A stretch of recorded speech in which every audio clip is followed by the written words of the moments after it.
I talked to Mike a few times during the course of my career, and just the nicest guy. Great announcer. Yeah. Own style. You think about the style of the Pittsburgh announcer. Myron Cope, Bob Prince, Yep. Mike Lange. All did it in their own way, but all had a style that was unique to them, which made Pittsburgh in the broadcasting world unique.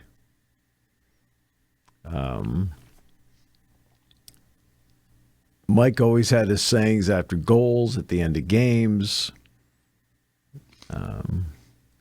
And 46 years, 46 seasons with the Penguins. There was a 1-year break in there early because he did one season with the Penguins and they were in such financial straits. I don't know. I think they were talking about moving to Portland or Kansas City or something Kansas like City. that. Yep. Right? And he left and then came back. And he ends up doing 46 seasons. He went 30 consecutive seasons, never missed a game. He announced all 5 Stanley Cup champions. All 5.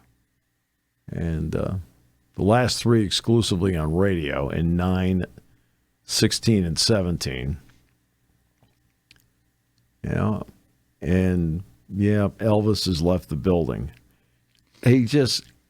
a Hockey Hall of Famer. I think he won the Foster Hewitt Award in 2001, I think, back then. He's just was a gem. I mean, the Penguins were so fortunate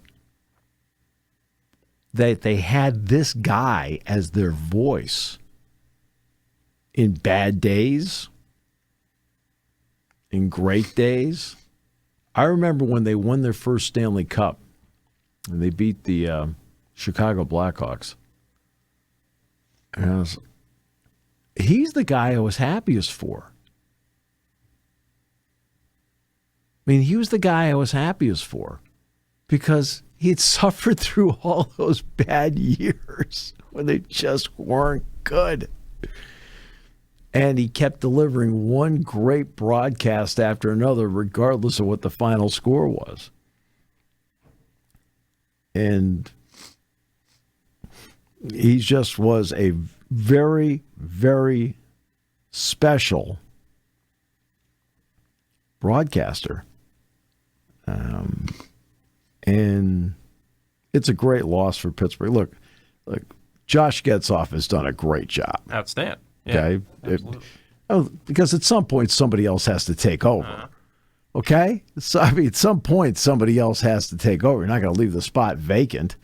So Josh stepped in. Josh has been exactly what I hoped he would be, the first Josh Getzoff. You don't have to be the next Mike Lange. Right. Mike Lange was Mike Lange unto himself. No question. And, I mean, just listen to how Mike called the game, not just the sayings, just how he called the game. It's a great play-by-play announcer. And I had nothing but the highest respect for him. I always enjoyed talking with him because I felt when the conversation was over with, I learned more. Yeah. And it's a great loss. Only 76. I mean, really. Yeah. Far too young. Was extremely lucky enough. Obviously, when our old station was an affiliate of the Penguins, and we used to go to Penguins and Pirates seminars and events, and was lucky enough to actually have lunch with Mike Lange, also the Steigerwalds. Josh Getzoff, up and coming, ironically enough, when he first was there. But yeah, obviously one of the great people of all time. Obviously one of the great broadcasters of all time, and we're always taught, even when you're just getting into the radio industry, you're taught when you're taking a speech class, how do you want to bring somebody in? You bring them in with an intro. Well, he had about as good of an intro as anybody, saying it's a hockey night in Pittsburgh.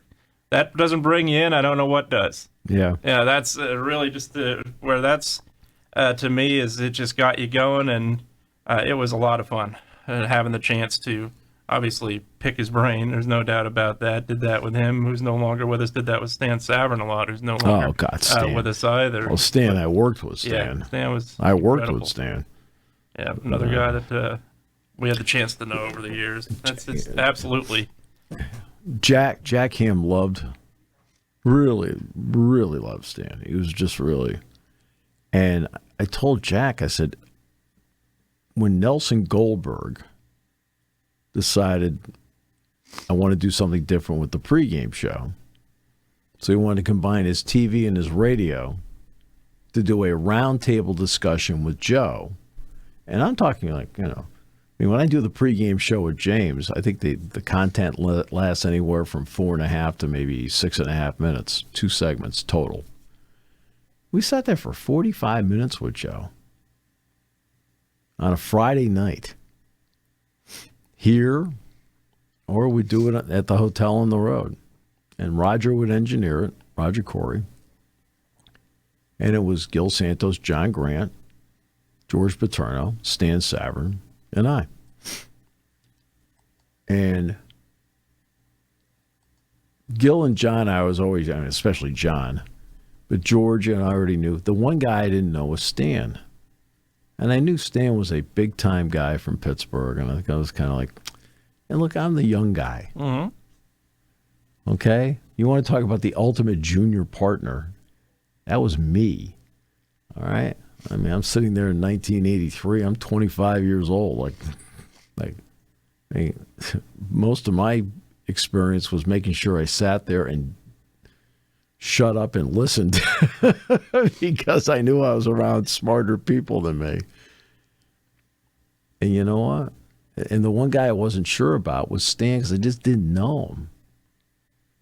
And you know what? He treated me like an old friend, was always asking me questions about things. I was asking him questions about things. And he just made me feel like I was an important part of what's going on, even though I was the least important person there. I mean, that's a fact. That's not, I was the least important person there. When it came time for me to ask my questions, I made sure I asked my question. And he always told me, he said, I like the question you asked. I mean, it's like, okay. But, those are the kind of people that make a difference. And Mike Lange was like that. Mike was always wanted to say something nice to you about you before he would ever sit there and talk about himself. And but 76, far too young,